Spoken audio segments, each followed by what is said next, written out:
네, 감사합니다. 이렇게 아름다운 또 산장에서 또 은혜의 말씀 듣고 또 함께 찬양하며 하나님 앞에 예배하는 게 얼마나 축복인지 모르겠습니다. 저는 신앙생활이라는 거를 한마디로 얘기를 하면 기쁨과 평강과 소망의 삶이라고 생각합니다. 내 삶의 여건이 아무리 어렵고 우리 마음을 어지럽게 해도 그리스도의 은혜 가운데 있으면 기뻐할 수 있습니다. 주의 평강을 누릴 수 있습니다. 그리고 아무리 내가 실력이 없고 가진 돈이 없어도 보잘것 없어도 그리스도로 말미암아 하나님께서 이루실 일들을 기대하며 소망 가운데 살 수 있습니다. 오늘 이 자리에 혹시 앉아 계신 여러분들 중에 어떤 이유에서든지 왠지 모르게 내 마음속에 기쁨이 사라져 있다면, 또 주님이 주시는 그 평강 가운데 거하지 못하고 내 삶에 대한 혹은 우리 자녀들에 대한 또 내 삶의 궁극적인 미래에 대한 소망이 없다면 그것은 어쩌면 우리가 신앙생활을 잘 못하고 있는지도 모르겠습니다. 저는 오늘 많은 그리스도인들이 신앙생활을 하면서도 염려 가운데 혹은 두려움과 또 낙심 가운데 신앙생활하는 이유가 바로 예수님이 어떠신 분이신지, 우리의 구원주가 되시는 하나님의 아들 예수가 어떤 분이신지를 온전히 알지 못하기 때문이라 생각을 하고, 저는 오늘 여러분과 함께 예수가 어떤 분이신가에 대해서 나누어 보려고 합니다. 오늘 본문은요, 예수님의 수제자라고 하는 사도 베드로가 예수님에 대해서 이렇게 대답하는 내용으로 시작이 됩니다. 주는 그리스도시요 하나님의 아들이시다. 여러분, 마태, 마가, 누가, 요한 이 사복음서의 공통적인 주제가 뭐냐면 예수는 그리스도시라는 거예요. 이게 사복음서의 가장 핵심적인 내용입니다. 그렇다면 하나님의 아들이신 예수는 이 땅에 왜 오셨습니까? 그것에 대한 대답이 바로 베드로의 신앙 고백 가운데 있습니다. 예수는 그리스도시라는 거예요. 그리스도로 이 땅에 오셨다는 것이죠. 그렇다면 이 그리스도라는 말의 뜻이 무엇일까요? 우리는 이 그리스도라는 말을 수도 없이 들으면서 과연 그리스도가 어떤 의미를 갖는 단어인지에 대해서 정확하게 잘 모르는 것 같습니다. 여러분, 이 그리스도라는 것은 영어로 하면 크라이스트죠. 이 크라이스트는 원래 헬라어에서 크리스투스, 이 단어에서 읍차되어서 온 것입니다. 이 크리스투스는 뭐냐면 기름 부음 받은 자, 그런 뜻이에요. 그러니까 예수가 하나님의 아들이요 그리스도시라는 것은 예수님이 왜 이 땅으로 오셨느냐, 기름 부음 받은 자로 오셨다는 것이죠. 근데 여러분 잘 아시죠? 구약 시대에 어떤 사람들이 기름 부음을 받습니까? 딱 세 사람만 기름 부음을 받습니다. 누구죠? 제사장, 왕, 선지자. 다윗이나 사울왕 같은 왕이 기름 부음을 받습니다. 아론과 같은 제사장이 기름 부음을 받습니다. 또 이사야, 엘리야, 예레미야 같은 이 선지자들이 기름 부음을 받습니다. 그러니까 결국 예수가 그리스도시다는 말씀은 무슨 말이냐면 예수는 제사장이요 왕이요 선지자시라는 거예요. 할렐루야. 여러분, 예수님이 제사장이시라는 얘기는 어떤 의미가 있겠습니까? 여러분, 구약시대 제사장들이 하는 역할이 뭐죠? 이스라엘 백성들이 죄된 몸으로는 하나님 앞에 나아갈 수 없어서 제사장이 하나님과 사람 사이의 중보자가 돼서 그 이스라엘 백성들의 죄가 용서되어지고, 그래서 하나님의 은혜 가운데 거하는 자가 되게 하는 이 역할, 이게 바로 제사장이 하는 것이 아니었습니까? 그래서 대제사장은 백성들로 하여금 그런 죄 용서함의 은혜를 받을 수 있도록 1년에 한 번 대속죄일, 욤키푸르라고 하는 그 날이 되면 자기가 먼저 자기의 죄를 속한 다음에 백성들의 죄를 가지고 하나님이 거하시는 지성소 안으로 들어가는 거예요. 그런데 그때 대제사장이 하는 게 있습니다. 백성들의 죄를 대신 전가받을 아사셀의 양 염소 위에 머리에 안수를 합니다. 그래서 모든 백성들의 죄가 그 머리에 전가되게 하고, 그러고 나서 그 염소를 죽입니다. 그래서 번제단에 태우고 그 피는 가지고 하나님이 거하시는 지성소에 있는 속죄소 위에 뿌릴 때 그 피로 말미암아 백성들의 모든 죄가 용서되어지게 하는 것이죠. 히브리서 9장 22절에도 모든 물건이 피로써 정결하게 되나니 피 흘림이 없이는 사함이 없느니라, 이 말씀처럼 하나님의 용서의 약속을 상징하는 속죄소 위에 그 생명을 상징하는 피가 뿌려질 때 그 약속대로 이스라엘 백성들의 죄가 용서되게 하시는 것이죠.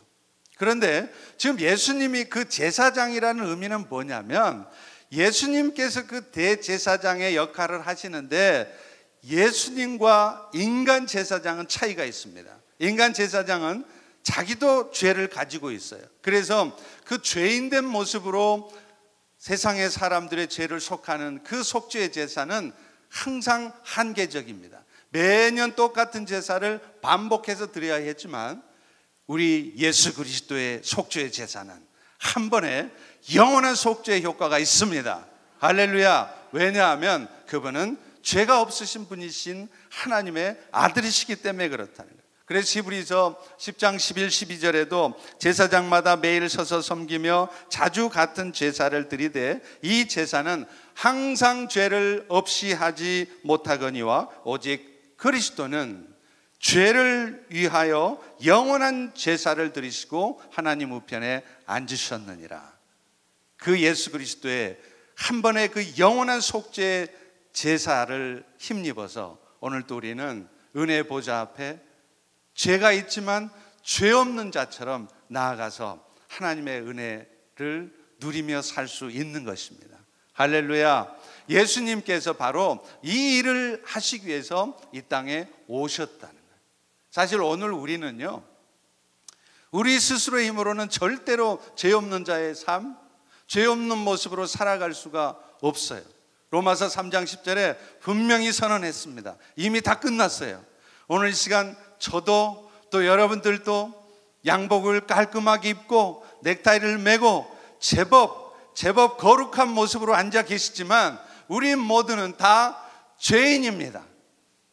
왜냐하면 로마서 3장 14절부터 16절의 말씀처럼 우리의 목구멍은 썩는 냄새가 나고 우리의 입술은 늘 저주와 악독을 일삼고 우리의 발은 늘 피 흘리는데 빠른 그런 발들이기 때문에 그렇다는 거예요.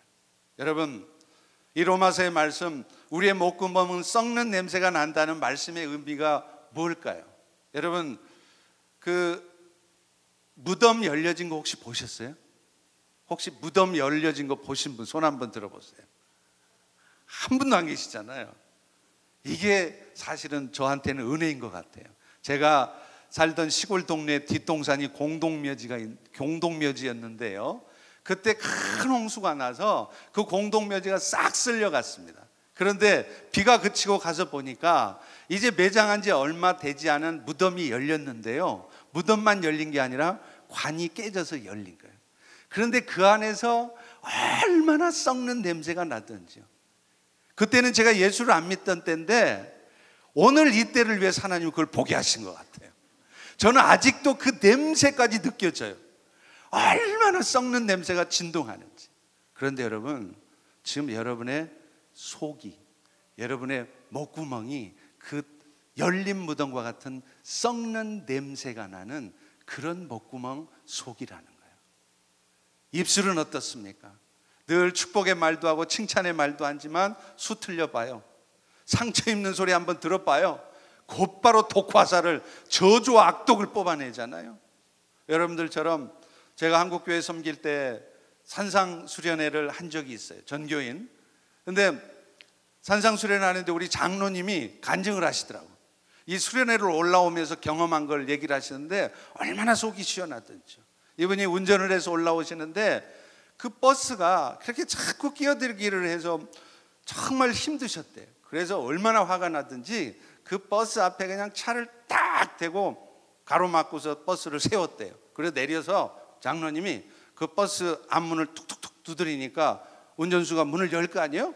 그러니까 장로님이 이렇게 했대요. 용서해 주십시오. 야, 이 새끼야! 운전 똑바로 해! 제가 얼마나 속이 시원하던지요. 여러분, 목사도 장로도 늘 은혜 말만 하는 게 아니라 때로는 이렇게 저주와 악독을 뿜어내는 말을 하는 것입니다. 그것뿐입니까? 우리의 발이 피 흘리는데 빠르다는 얘기가 무슨 말일까요? 여러분, 역사에서 전쟁들이 자주 나잖아요. 근데 전쟁이 왜 나는 거예요? 최초의 전쟁은 잉여 농산물을 쟁취하기 위해서, 그러니까 남의 것을 빼앗기 위해서 전쟁을 하는 거예요. 그러니까 너희의 발이 피 흘리는데 빠르다는 이 말씀의 의미는 피를 흘려서라도 전쟁을 해서라도 남의 것을 빼앗는 것이 우리의 모습이라는 겁니다. 실제로 그렇더라고요. 집이 바로 교회 앞에여도 교회에 무슨 일이 있다 그러면 느려 터집니다. 그런데 무슨 교회에서 무슨 뭐 랩을 해서 무슨 상품을 준다, 좋은 일 있다 그러면 불원천리하고 1시간이 걸려서도 막 달려오잖아요. 이게 바로 우리 모습이라는. 그런데 하나님께서는 이렇게 우리의 힘으로는 스스로 절대로 거룩해질 수 없는, 죄의 문제를 해결할 수 없는 우리를 위해서 예수 그리스도의 십자가의 보혈의 은혜로 말미암아 죄 없다 하시고 영원한 생명의 연회를 얻게 하신 것입니다. 이것이 바로 예수가 제사장으로 오셨다는 의미인 거예요.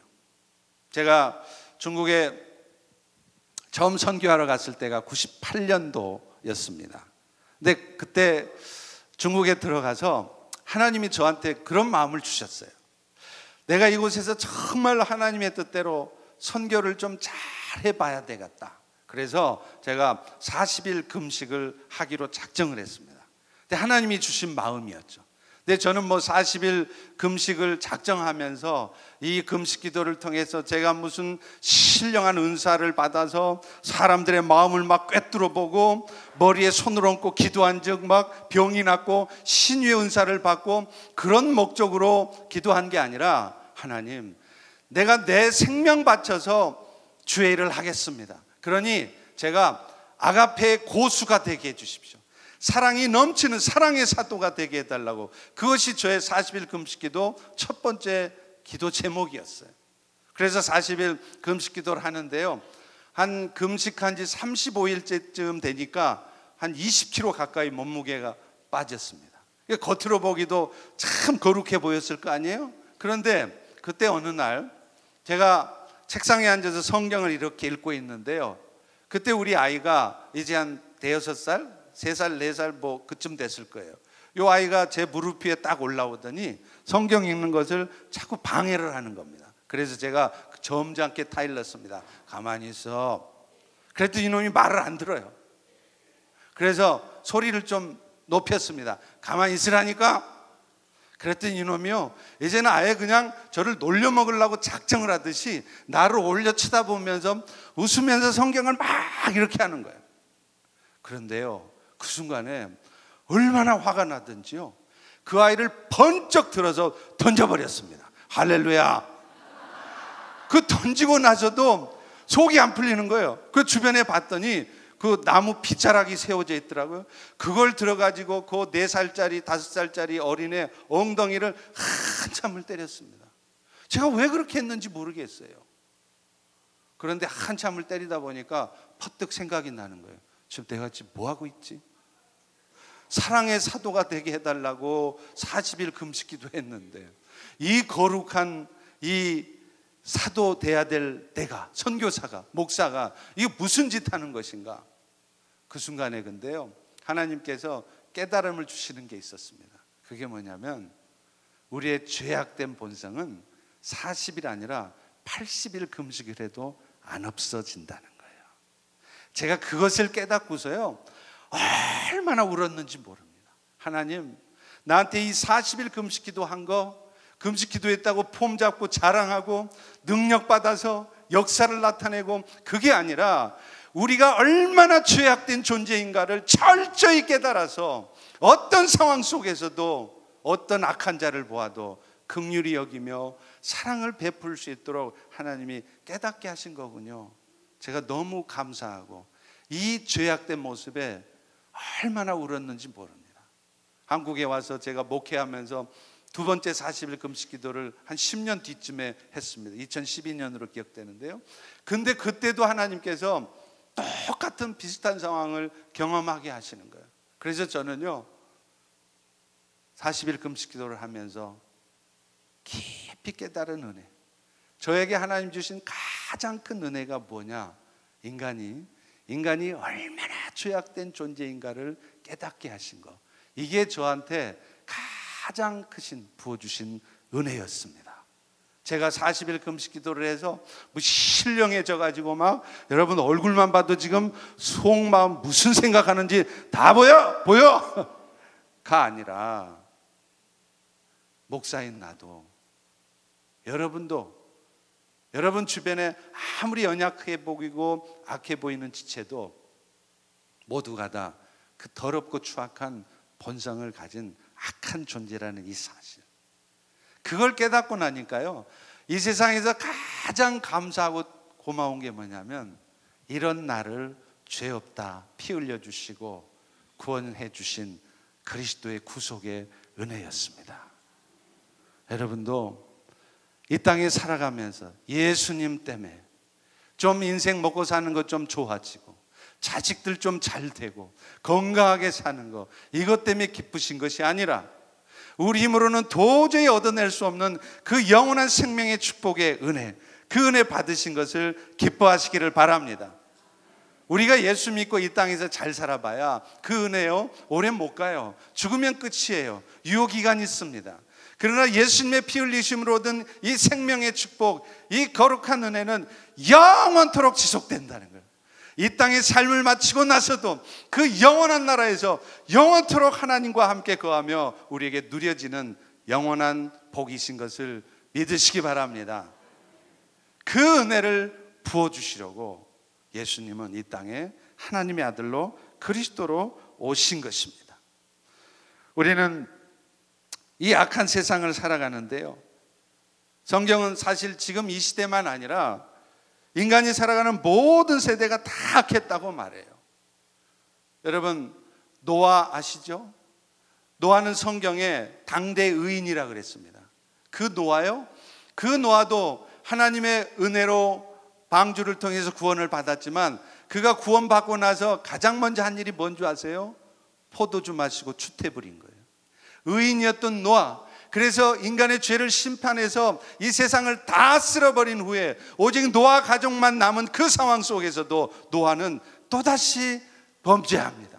그것이 인간의 모습이라는 거예요. 종종 하나님께서는요 우리가 죄를 범할 때 그 죄를 막아주시지 않을 때가 있어요. 그 이유가 뭔지 아세요? 우리가 얼마나 죄악된 존재인가를 깨닫게 하는 거예요. 다윗을 보십시오. 다윗이 얼마나 이스라엘 백성들의 존경을 받은 존재입니까? 그런데 그 다윗이 자기의 가장 충성스러운 신하 우리아의 아내 밧세바를 범해요. 밧세바가 목욕을 하는데 그 목욕하는 이렇게 모습을 보면서 다윗이 눈이 돌아가는 거 아니에요? 근데 하나님이 왜 다윗을 그런 범죄 가운데 들어가지 않도록 막아주시지 않았느냐는 거예요. 얼마든지 하나님이 막으실 수 있습니다. 물론 그 죄를 범한 다윗의 책임이 있지만 하나님은 일부러 그 다윗의 범죄를 막아주시지 않는 거예요. 왜요?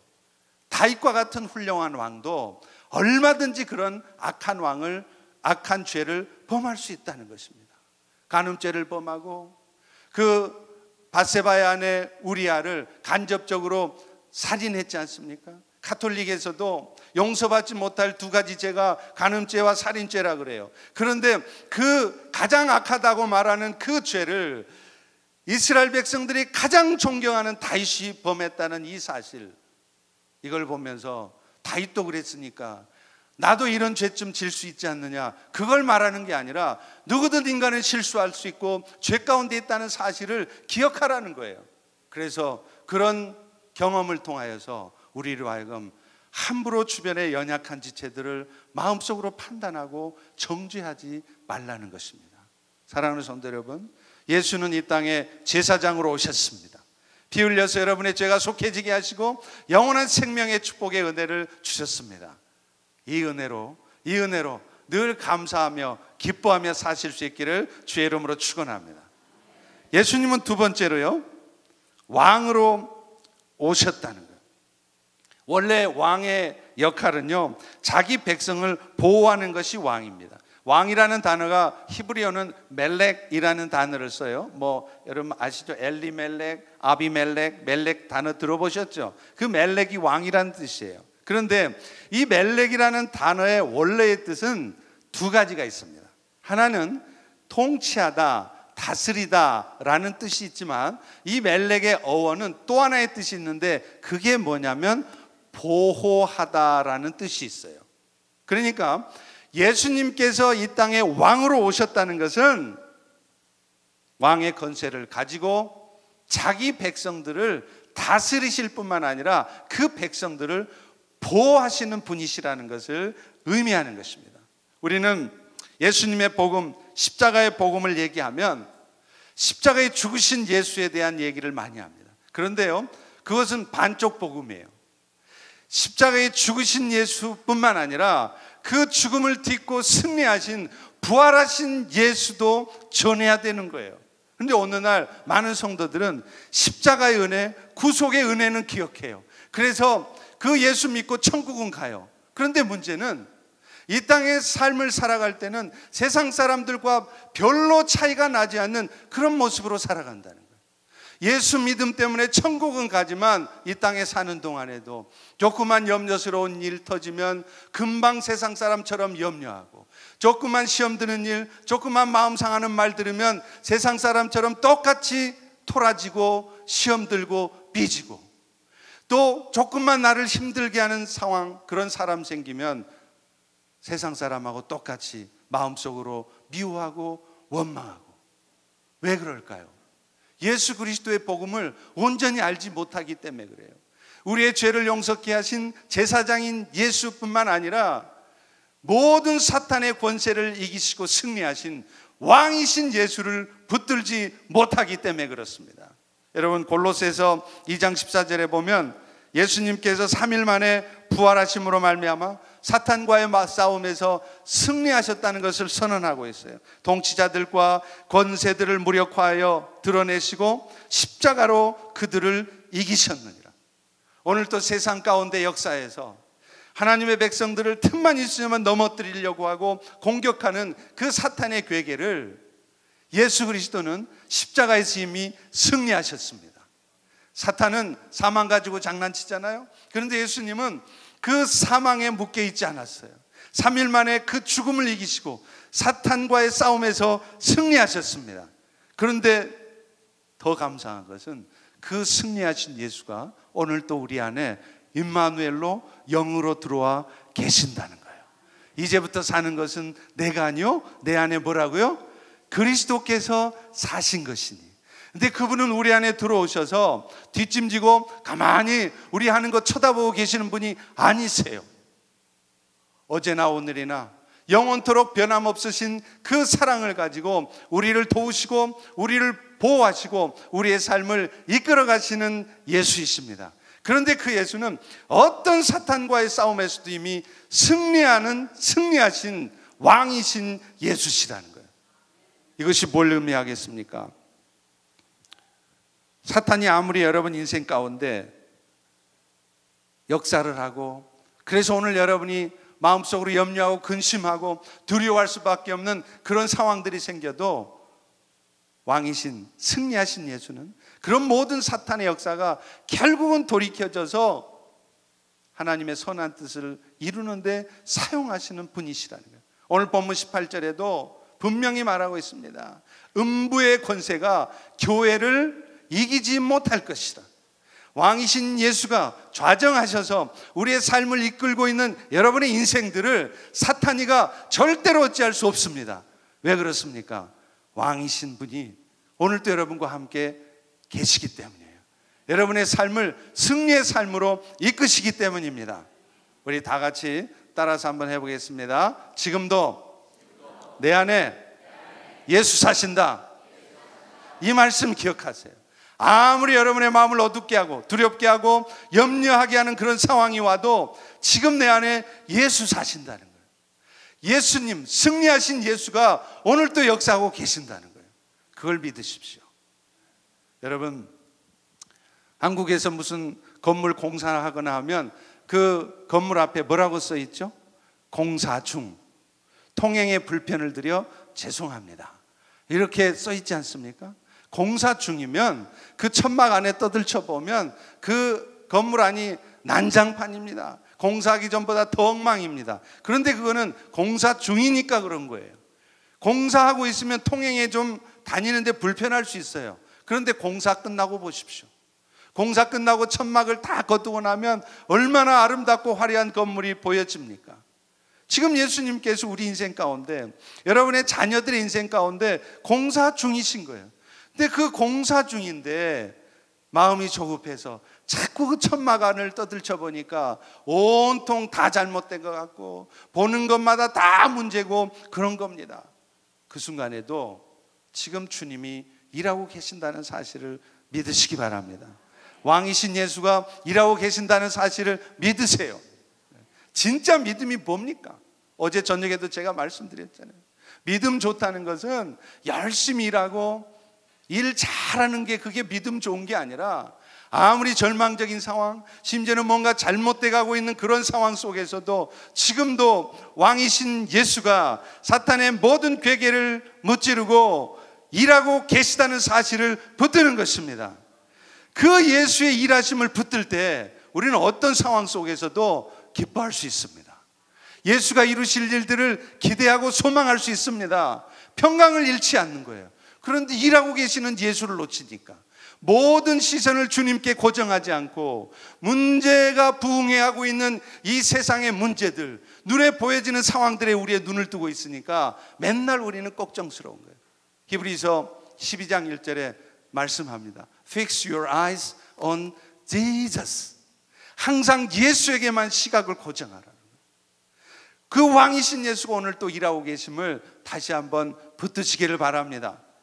제가 전주의 양문교회라는 곳에 집회를 갔다가요, 그 목사님의 간증을 듣고 참 제가 은혜를 받은 적이 있어요. 그분이 제 신학교 동기셨는데 이분이 그 양문교회 부임을 해서 이제 담임 목회를 시작하는데 본인도 이제 목회를 잘 해보고 싶은 마음이 있을 거 아니에요? 그래서 사모님과 함께 작정 기도를 했답니다. 30일을 작정 기도를 했어요. 그랬더니 작정 기도를 하자마자 어떤 일이 벌어졌느냐면 교회 안에서 이 저기 천정 높은 곳에 한 9m, 10m쯤 되는, 이것보다 더 높더라고요. 거기 있는 천정에 있는 그 형광등, 그 형광등을 청년이 이렇게 사다리를 하고서 올라가서 갈다가 떨어져 버렸습니다. 근데 안타깝게 그 청년이 떨어지자마자 코마 상태, 무의식 상태로 빠져버렸어요. 그런데 이 청년은 그 집안에서 유일하게 예수 믿는 청년이었어요. 그리고 자기 고모는 비군입니다. 스님이에요. 이런 상황이 생기니까 이 목사님도 얼마나 속상하겠어요. 내가 목회 좀 잘해보려고 하나님 앞에 작정하고 기도했더니 이런 일이 터지니까 이게 난리 난 거 아닙니까? 그 소식을 듣고 여수에 있던 비군이 고모가 찾아왔어요. 찾아와가지고 우리 조카 살려내라고. 교회라는 데가 사람 생명 살린다더니 사람 생명 죽이는 곳이냐고. 그러면서 주일만 되면 예배당 앞에서 목탁 가지고 와서 목탁 두드리면서 우리 조카 살려내라고. 그리고 우리 조카 배상금으로 수억 원을 달라고. 그러니 교회가 난리가 난 거예요. 그때부터 어떤 일이 벌어졌느냐, 기도하지 않던 성도님들이, 기도하지 않으시던 권사님들이 기도를 시작했습니다. 그래서 그 전주 예수병원 그 중환자실 복도에 3교대로 8시간씩 24시간 쉬지 않고 계속 성도들이 돌아가면서 막 기도를 했어요. 하나님 역사해 주시라고. 근데요, 3주쯤 지났을 때 놀라운 일이 벌어졌습니다. 그 무식 상태에 있던 청년이 그 중환자실에 누워있는데, 그때 마침 그 목사님이 사모님이 옆에 들렸다가 살펴보고 있는 중이었어요. 그런데 그 친구가 갑자기 깨난 겁니다. 할렐루야, 할렐루야. 근데 이 친구가 깨나자마자 첫 마디가 뭐냐면, 사모님 제 핸드폰 어디 있어요? 그동안 문자 메시지 뭐 이런 거 챙기려고 그랬겠죠. 여러분, 이게 뭘 의미하겠어요? 그 친구가 코마 상태에 빠진 것도 하나님이 하시는 것이고, 그 코마 상태에 있던 청년이 갑자기 깨어난 것도 하나님이 하시는 일이에요. 이 소식이 전해지니까 교회 안에 난리가 났습니다. 와, 하나님은 살아계시다. 하나님이 우리의 기도를 들으셨다. 그것뿐입니까? 그 소문이 그 동네에 다 퍼져가지고 평소에 교회 안 나오던 성도들도 나오기 시작하고 사람들이 몰려들기 시작하는 거예요. 여러분, 이게 뭘 의미하겠습니까? 사탄은 우리를 넘어뜨리고 교회를 무너뜨리기 위해서 역사하지만, 이미 승리하신 예수, 왕이신 예수는 그 모든 사탄의 역사를 돌이켜서 하나님의 선한 뜻 이루도록 사용하신다는 거예요. 할렐루야. 여러분, 너무 잘 아시잖아요. 로마서 8장 28절. 하나님의 사랑을 입은 자들에게는 모든 것이 합력해서 뭐라고요? 선을 이루신다. 하나님이 선을 이루실 것을 알게 오늘 우리는 왕이신 예수를 붙들고 그 믿음으로 살아간다면 어떤 상황 속에서도 기뻐할 수 있는 거예요. 감사할 수 있는 것입니다. 데살로니가전서 5장 18절부터 20절 말씀 여러분 많이 외우고 계시죠? 같이 한번 외워볼까요? 항상 기뻐하라, 쉬지 말고 기도하라, 범사에 감사하라, 이는 너희를 향한 하나님의 뜻이니라. 오늘 또 여러분을 향한 하나님의 뜻은 무엇입니까? 여러분, 자식한테 문제가 터져 있고, 심지어는 여러분이 죽을 병에 걸려 있고, 여러분의 비즈니스가 곧 문 닫게 생긴 이 상황 속에서도 기뻐하고 감사하고 쉬지 말고 기도하는 것, 이것이 바로 하나님의 뜻이에요. 그런데 우리 하나님 무슨 세디스트입니까? 인생들한테 인생 무너지는 일 던져주고서 그거 위에 쳐다보면서 아, 저놈 쌤통이다, 헛짓하더니 잘 됐구만, 그렇게 즐거워하신 하나님이세요? 그래서 우리더러 기뻐하라는 거예요? 아니에요. 사탄이가 아무리 여러분 인생 가운데 역사해도 그 사탄의 역사 하나님 몰래 하는 법이 없어요. 사무엘상 18장 10절에 보면요, 사울왕과 다윗 얘기가 나오잖아요. 사울이 느닷없이 갑자기 다윗한테 창을 던져요. 아니, 다윗이 뭐 잘못했습니까? 정신사 나온 사울왕 마음 좀 편하게 해준다고 고맙게 해주느라고 수금 타고 있는데, 그 수금 타고 있는 다윗한테 사울이 창을 던져요. 다윗 입장에서는 얼마나 황당하겠어요. 내가 뭔 잘못했는데 어째 이런 일이, 이것이 뭔 일이다냐. 어제 말씀 들으셨잖아요. 이 말 할 수밖에 없지 않겠습니까? 그런데요, 사무엘상 18장 10절에 보면 이렇게 나옵니다. 악한 영이 사울에게 힘있게 임하매. 그 순간 악한 영이, 시기와 질투, 다윗은 만만히요 사울은 천천히라는 그 말 듣고 시기하고 있는 그 사울왕의 마음에 사탄이가, 악한 영이 들어간 거예요. 그런데 더 중요한 거 있습니다. 그 악한 영 앞에 붙어있는 단어가 있어요. 하나님의 부리시는 악령이라는 거예요. 그게 무슨 말이에요? 하나님께서 그 악한 영을 사용하셔서 나쁜 짓 하신다, 그 말은 아니고, 악한 영이 아무리 역사해도 그 모든 악한 영의 역사, 사탄의 역사는 하나님의 통제 아래에 있다는 거예요. Under the control of our God. 할렐루야. 하나님 몰리, 하나님이 피곤하다 졸고 있을 동안에 사탄이 역사해서 오늘 여러분 인생에 고통스럽고 속상하고 힘든 일 벌어지는 게 아니라, 하나님이 두 눈 번히 뜨고 보고 계시는 가운데 사탄이 역사하는 거예요. 그런데 하나님이 여러분들을 어제나 오늘이나 영원토록 동일하게 사랑하신다는 하나님께서 그 고통스러운 일 때문에 여러분이 얼마나 마음이 힘들고 아플 줄 뻔히 알면서 그 상황을 지켜만 보고 계셨을 때는, 어제 우리 배웠죠? 같이 따라서 해볼까요? 뭐한 있겠나? 무엇이 있겠지? 뭐가 있는 거죠. 하나님이 괜히 놔두셨겠어요? 어떤 사탄의 역사도 결국에는 하나님의 통제 아래 있는 것입니다. 여러분, 사탄이 그렇게 역사했다고 그래서 사울이 다윗에게 창을 던졌다고 그래서 다윗이 죽었습니까? 여러분, 사울왕도 비록 다윗처럼 만만은 아니어도 천천의 사울왕이에요.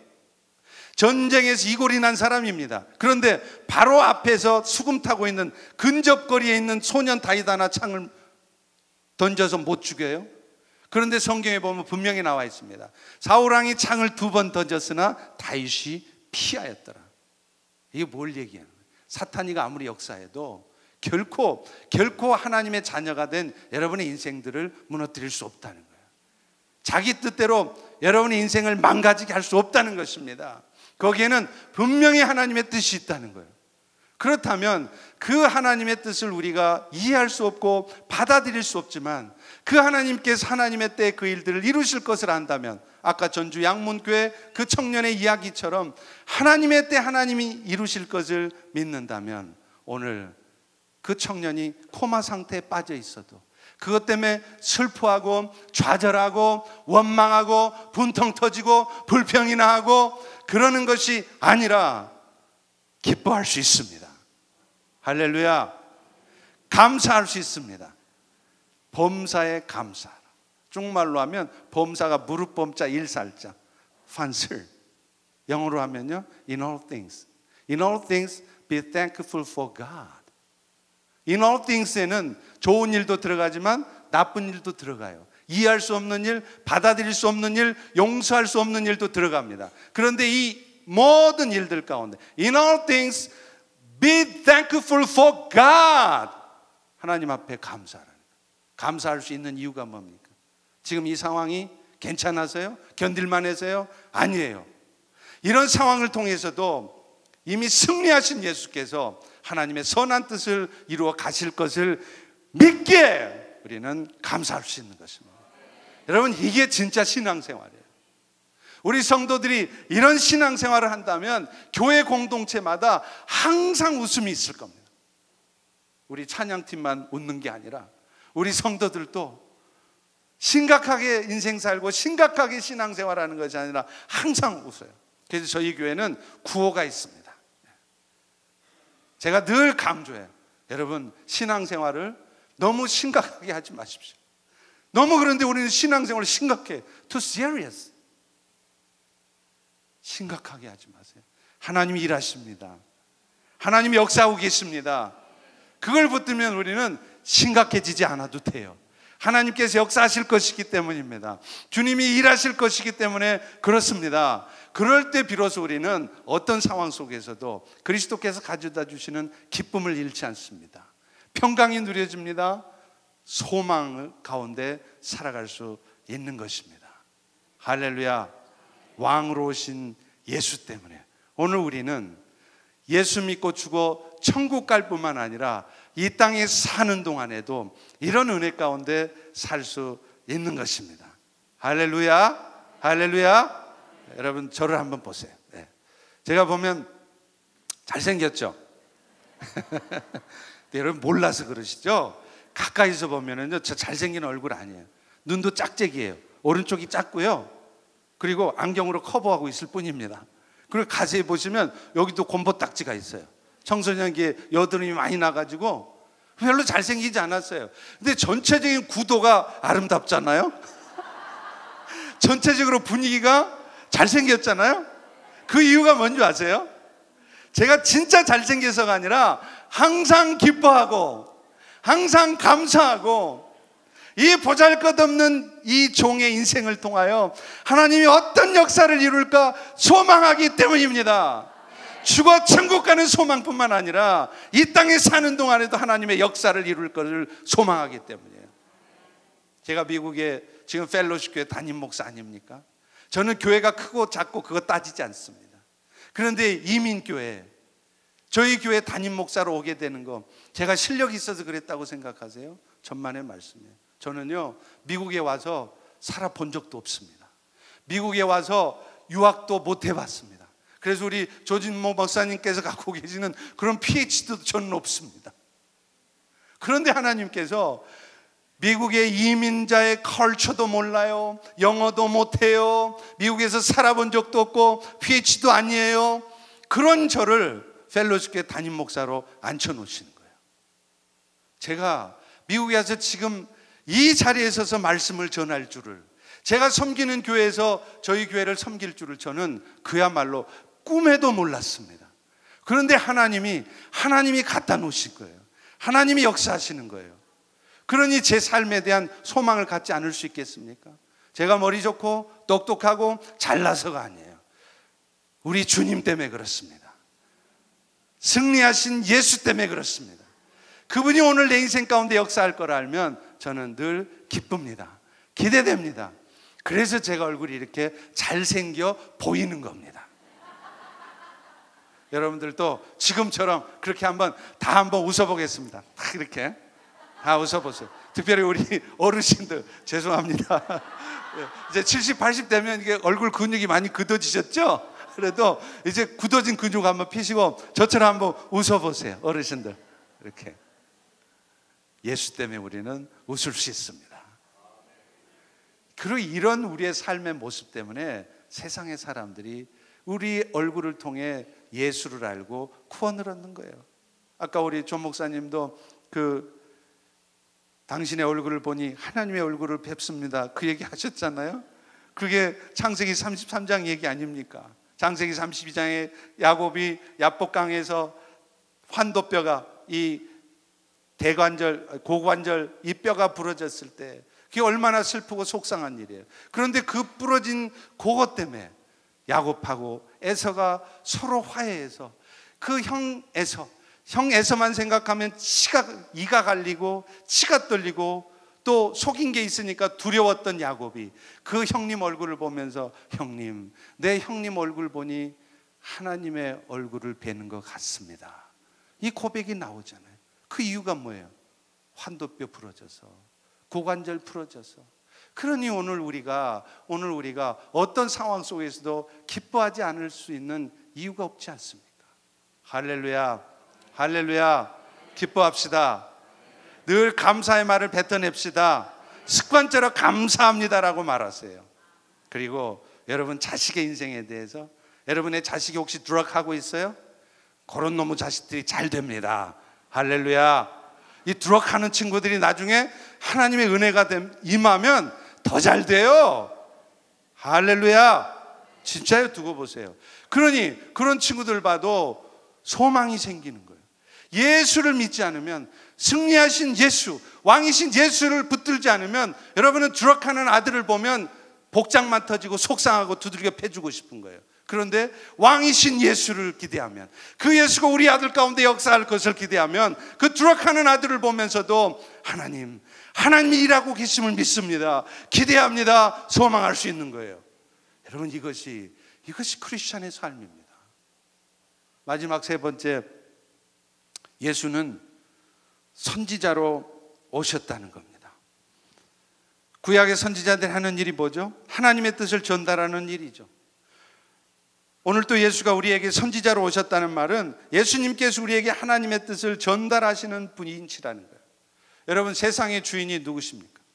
이 미국의 주인이 누구예요? 트럼프? 트럼프는 하고 있어야 돼요.